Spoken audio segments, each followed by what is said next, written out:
Welcome to this special report from the Lance Wallnau Show.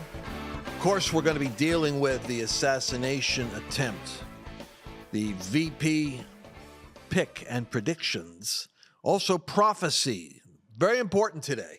We're going to cover the prophetic words that are laying out the movement of God in America, the revival, the election, the president, the vice president, and even a coming economic crises. All of this in today's special show. And I want to say something, and I haven't talked about this for a while, but I'm bringing it out now. God's Chaos Code. I had my forward there by Mario Murillo.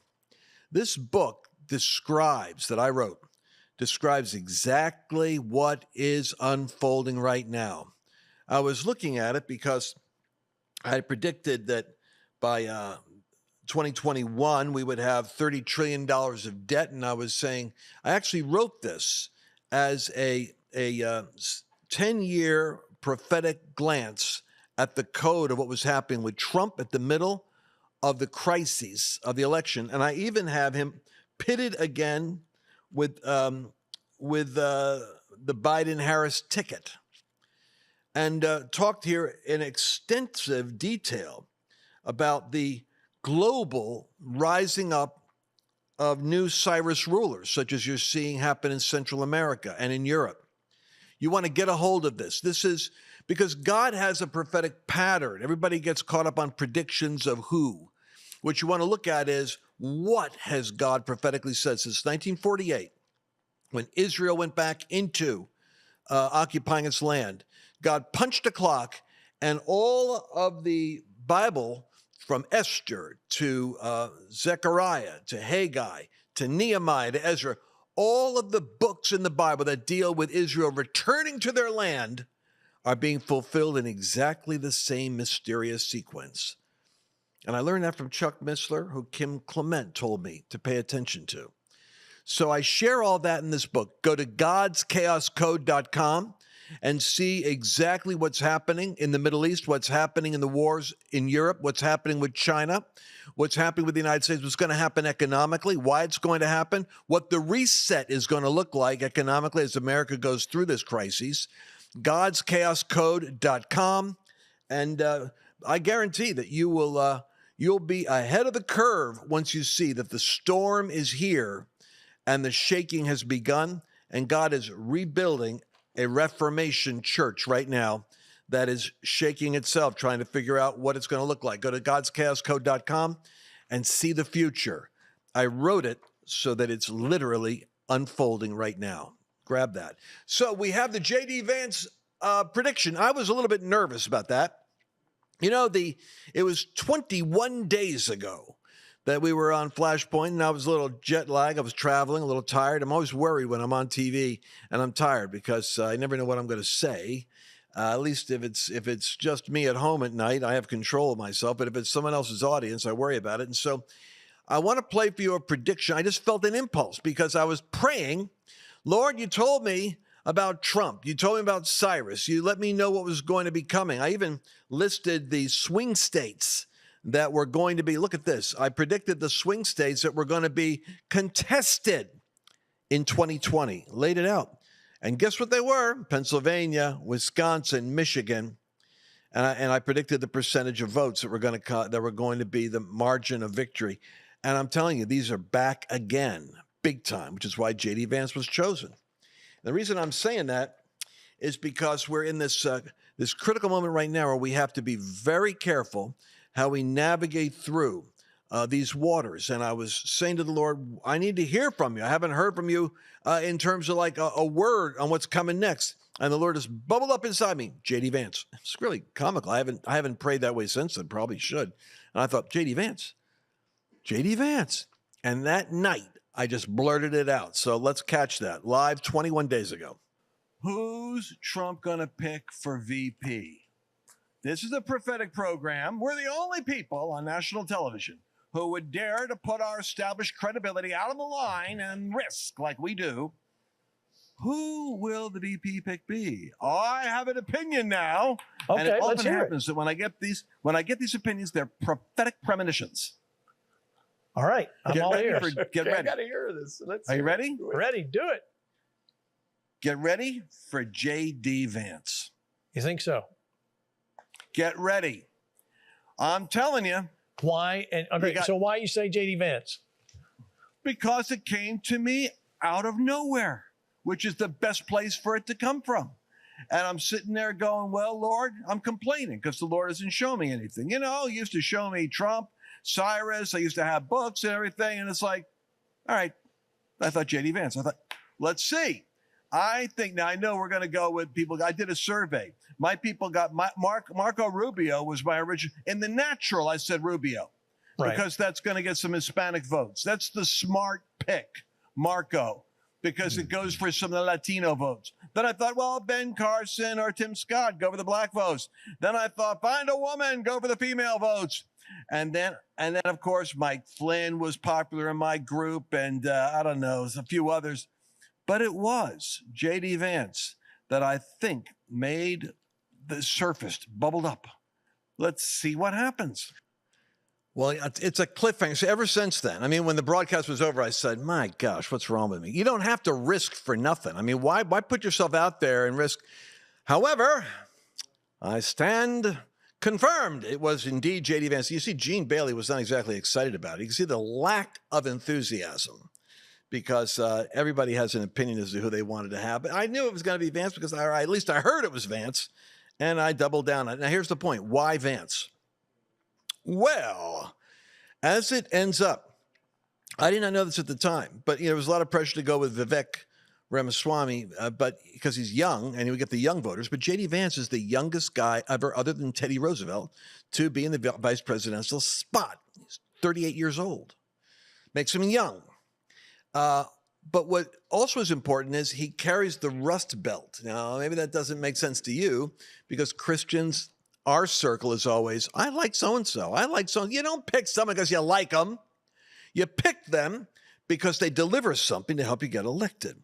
And I gave you the reasons why Rubio and Tim Scott and Ben Carson would have been, good contenders.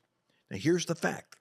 The Rust Belt, Pennsylvania, Michigan, Wisconsin, these areas that are the critical swing states, JD Vance is the working class advocate, and that's his whole background. Now, he was a Marine. He signed up to become a soldier, served in Iraq right after 9/11.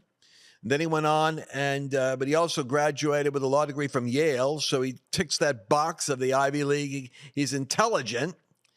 And here, you can take this picture off there now, guys. He's intelligent. He's got the Rust Belt experience. He's a U.S. Marine Corps, completed his tour in Iraq, built a business. He understands what it's like to build a business and successfully built that business, and then really became a champion for working class depression and opioid addiction, trying to fight it because the manufacturing centers had collapsed. He's the most MAGA in terms of carrying the torch. You could hear it's so funny listening to the commentators on even Fox. I mean, where else are you going to go other than our inside groups, Bongino or Charlie Kirk or something. So on Fox, I'm driving the car, and they're saying, well, you wonder, why would Trump go with somebody that's young and doesn't have any experience like that? Well, Trump didn't have any experience. He came in from outside. Biden had like 40 years of experience or 50 years. And experience evidently doesn't make you a better politician. But the thing that struck me as interesting is that JD Vance, he brings with him the debating skill to be able to pursue the MAGA agenda. And what they were saying is, why wouldn't he go with like a Nikki Haley or something, to broaden out the outreach? Why is he narrowing in? Because you saw an assassination attempt on Donald Trump. If something happens to him, you need to have somebody that's going to rise up and take the baton and run in the same direction. Now, I listened to Alex Jones this week. I won't play it for you, but Alex is always, he's great for an anxiety attack, and I always love Alex. He's always, his supplements must have testosterone in them or something, but he's constantly blazing away. So, and I repost him because I stand with Alex on 90% of what he says. And he said, listen, this is an attack on Trump, was an inside job. You not only got to keep praying, this man needs to be protected because there's enough gaps in what happened to him to make me convinced, Alex says, that they're trying to take Trump out. Here's the point. Now listen to me. This war in Ukraine is a multi-billion-dollar business. It's like Trump says, every time Zelensky comes over here, he walks away with $60 million. He's the greatest salesman he's ever met. We got billions over there. People are making money off that war. See, there's billions of dollars of interest in who's in control of government. That's why you see them come after Trump as a Hitler and a threat to democracy. He's a threat to the insider money exchange going on with the big pharma and big industrial military complex. And so here's the deal. JD Vance is an insurance policy. Do you know why? Because he and Trump both say we're going out of Ukraine. We're not getting involved with stupid wars. Now listen, that makes a problem. Because if they try to take Trump out, let's say by poisoning him, suddenly he's going to the hospital, there's an abdominal situation. If they try to poison him, they got to take out both Vance and Trump. And it gets harder after you miss your first opportunity, assuming, I'm not saying it, but assuming that it was an inside type of negligence, like the Secret Service normally is taking responsibility for roofs. After Oswald shot from the 6th story of the Dallas building down here, where I'm in Texas, you start looking at structure, because the obvious place for an assassin isn't down underneath you with a handgun. Kind of hard to pull that off. It's rifle at a distance. So if you've got 200 yards, 150 yards, 250 yards from where your speaker is, and it's a blank roof, and they're sitting there watching a guy on the roof, and they've got laws that say do not engage. Could be a photographer, for all you know. You don't want to be guilty of killing a Life magazine photographer. Wait till he shoots and then shoot. I mean, there's a lot of questions reasonable people have about how the heck that happened. By the way, the Secret Service's answer is pathetically weak. You know what their answer is? Well, actually, we blame the local police. You see, we're responsible for everything within 150, yard radius around the president, or 200 yards. But outside of that, that's the local police. So if they're rolling in, a ballistic missile, I guess, and putting it up on a roof down there on the Mattel toy factory, and it's like, well, we don't know what that is, and you don't shoot anybody.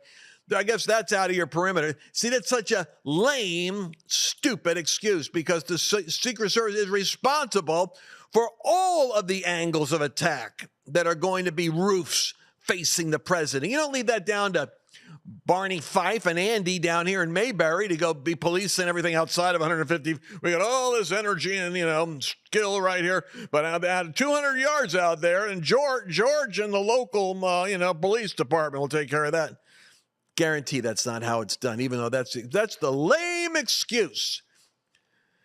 If I had a survey right now, I can't believe it was 130 yards from the stage. 130 yards. 130 yards.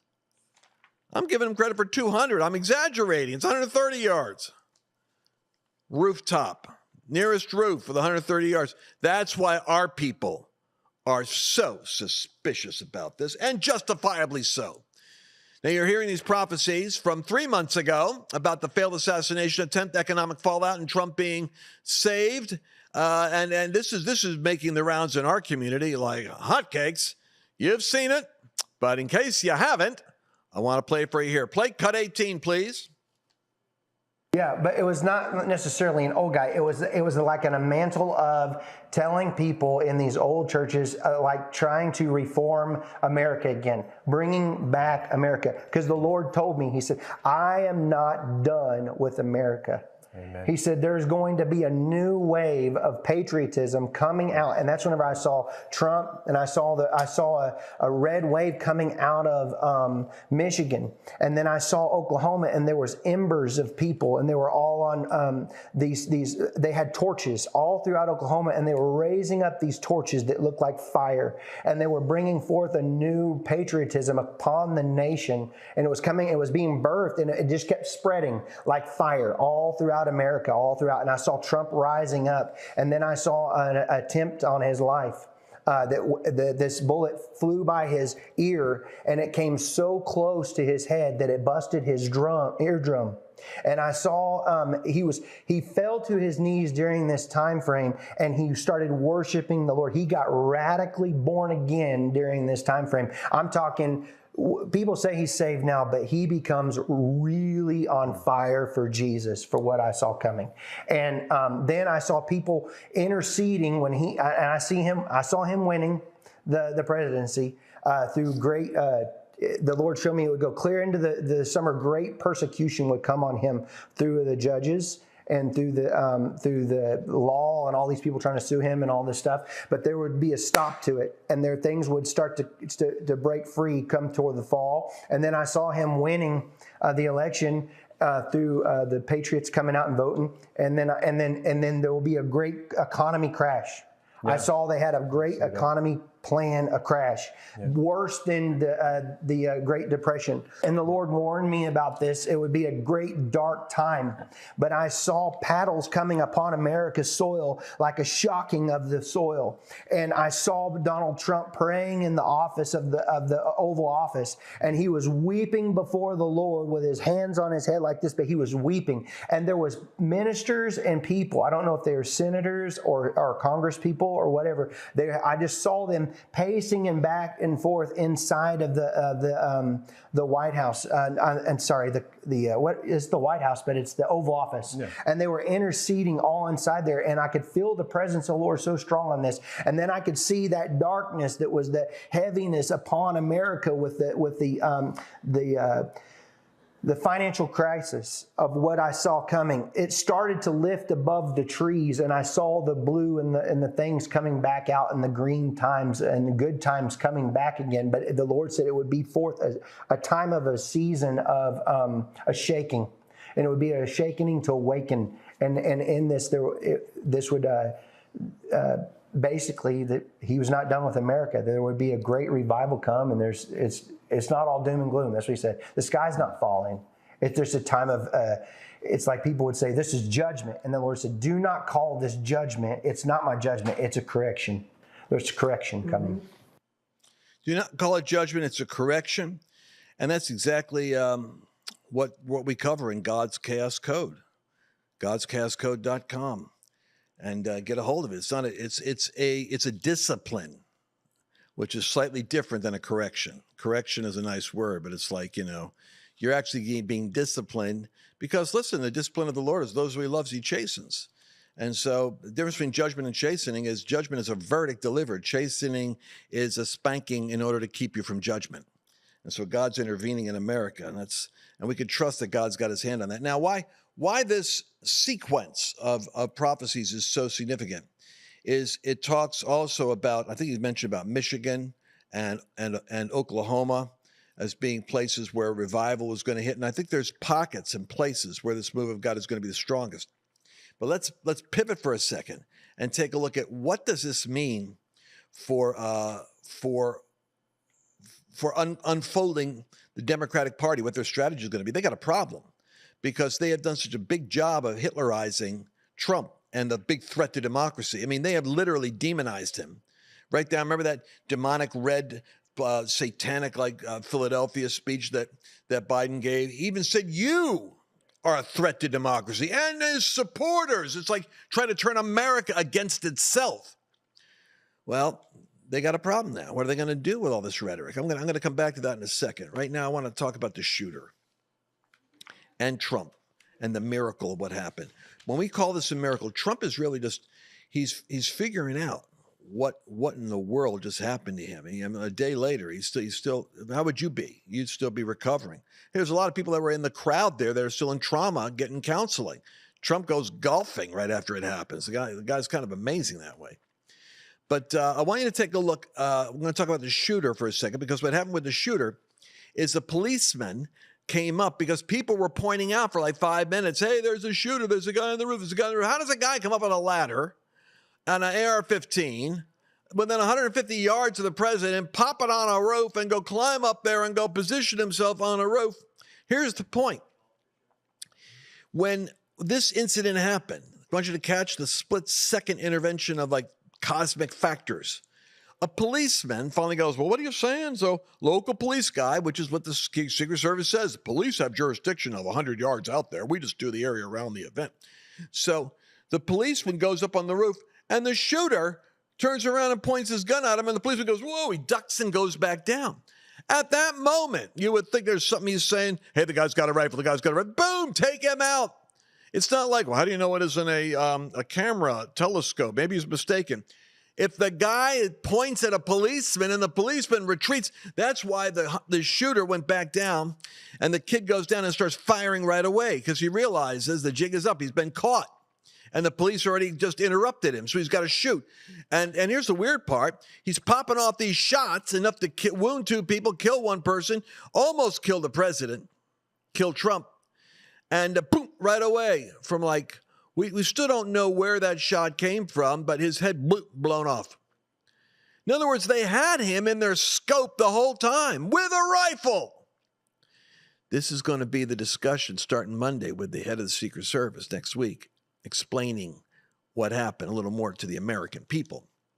But to appreciate the gruesome reality of what this was and how close Trump came to being assassinated, I want you to look at video clip 3 in slow motion. In slow motion, look at the video 3, because the angle of his head, see to the right. Those of you that are in podcasts maybe can't see this, but it's powerful. You've got the angle to the right is the trajectory of Trump talking to the crowd as he normally does. You see something that The said, bullet take would a have look at what gone right happened. through the back of his head from his You ear see to the back of his something skull. that Would have blown off that part of his Take head. a look Dead. at what happened. But he turns his head to look at a monitor to get the data on immigration. And as he turns his head, right there, the head tilt, 0.03 seconds was what it was for him to make that tilt of his head. And in the 0.03 seconds, bam, the bullet goes through his ear instead of his skull. I know it's kind of brutal to have to talk that way. But when you pray, when you're praying, there's something about this. Someone was mad at me the other day. They said, well, I guess the prayer didn't help the person that died. Yeah, you're right. Thanks for calling that out. There's real casualties in this war. Real casualties. And in this case, the general wasn't killed, but he was almost taken out by a factor of 0.03 seconds, a split part of a second. But he made it. Trump says in image 15:5 I've got, it was God alone who prevented the unthinkable from happening. Let's go back to that, what that prophet guy said. It was God alone. When Trump was down on his knees, when he was on his face, there was something happening in him as he's processing that God is saving his life, that he needs God right now. And it was God alone who prevented the unthinkable from happening. Donald Trump said his speech that he was going to deliver has been modified for the convention. I'm going to be there at the RNC, by the way. I'm flying up right after this. I'll be taking off to go up there so I can broadcast from the event. And what I think we're going to have to appreciate is the fact that he says he's changing his message, his speech. And I think he's realizing how sick America is, how divided it is. They have ginned up. The left has created an environment of pure hostility.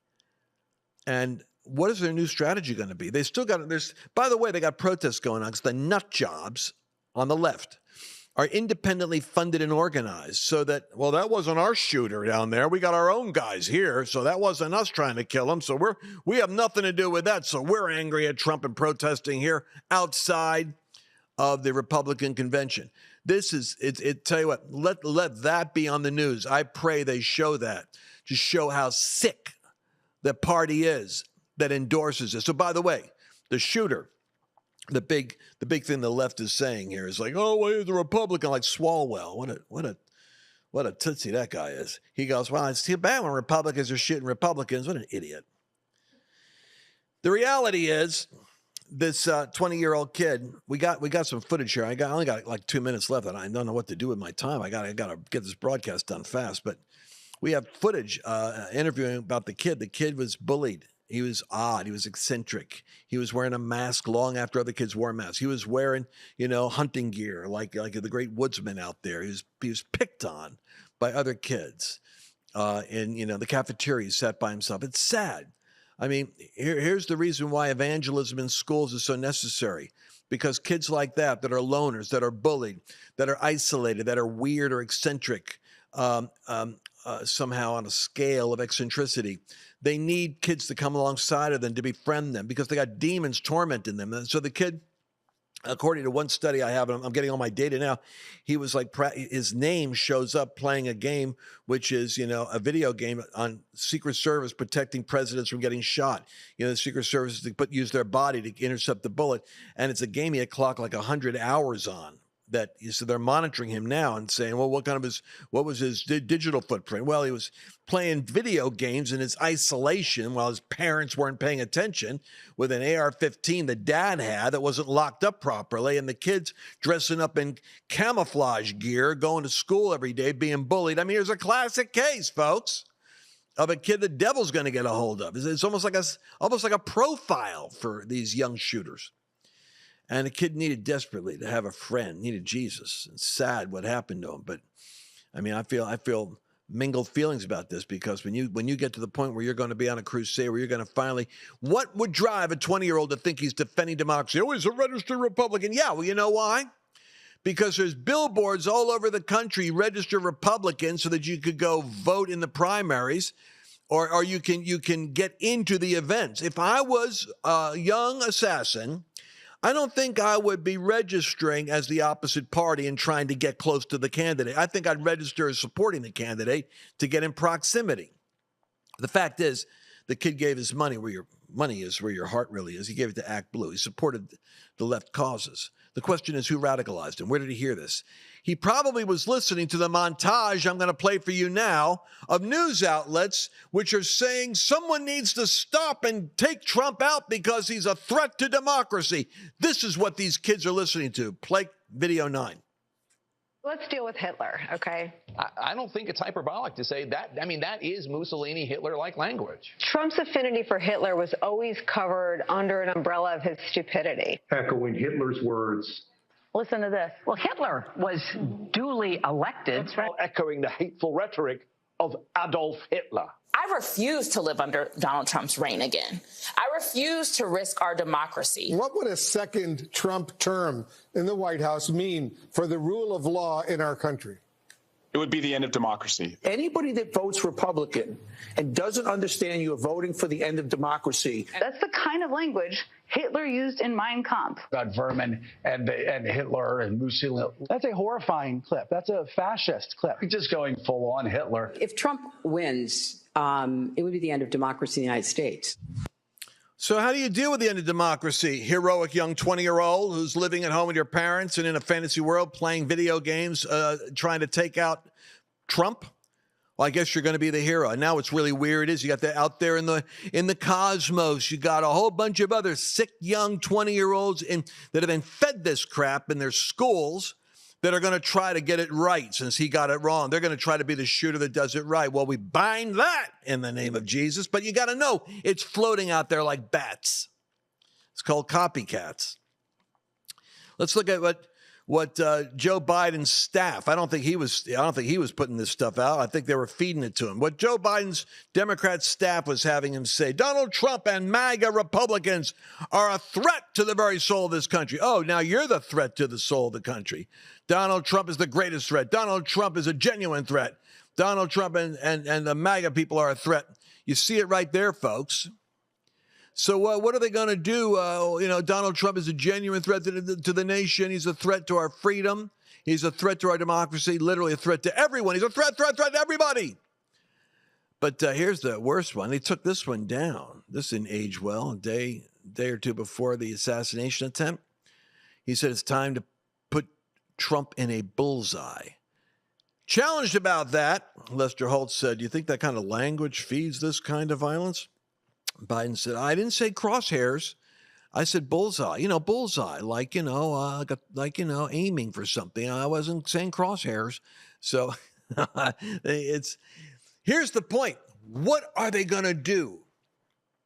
They are the weird thing about the Democrat Party and all these demagogues is they are the ones who are the Joseph Goebbels of National Socialism, who demonize their opposition and paint them as a threat to democracy. You know what the threat to democracy is? It isn't an election. That's actually democracy in action. The threat to democracy is when you demonize the other party, try to lock them up, bankrupt them, or kill them. Well, here's the encouraging news for me. Take image 14. In Beijing today, in Moscow, in Tehran, in all the capitals of the world, they're watching with horror as the Secret Service rushes Trump off the stage after he falls at rallies, CNN says. Idiots. Yes, I suppose he tripped. It's like Julius Caesar died of a group hug, I saw one meme said. But they're looking at this picture. Secret Service rushes Trump off. You know why? Because Trump's fist is raised high with the American flag, with the blood on his face, and he's saying, fight, fight, fight. This is after he gets shot. And they're looking at that and saying, dear God, is he going back in office? I promise you, that's the image of America that projects the strength that restrains lawlessness trying to strike America. Go to image 13. Image 13 is Trump playing golf at 9 a.m. right after the shooting. And let me just say this to you. I want all of you to take a break from social media, from anger, from, panic prayer calls. I appreciate all the Zoom calls and prayer calls I'm invited to. All right. It's kind of like praying after you almost had a head-on collision. The prayer is needed before the head-on collision, and if you prayed well, you didn't have a head-on collision, and then just maintain a prayer. I'm not knocking prayer, but a lot of that is just us in our knee-jerk reaction, praying for Trump. Yeah, well, we're going to have to maintain that vigilance constantly. But what I'm trying to say is, Trump went golfing. You know what I felt like? The Lord said, hey, chill out. If the man who got shot had his ear clipped off, and was almost assassinated, if he can get his head together, go back to work and have a day of golf, maybe you ought to turn off the social media, your conspiracy theory, your latest, what's the Secret Service going to do to kill Trump? Just chill out, park your prayer in front of heaven. Thank God he's delivered him. Believe that God is saving America even through this crisis. And go golfing, go take a walk with your wife, get on a bicycle, just unplug for the day or half a day like Donald Trump. That's what you got to do.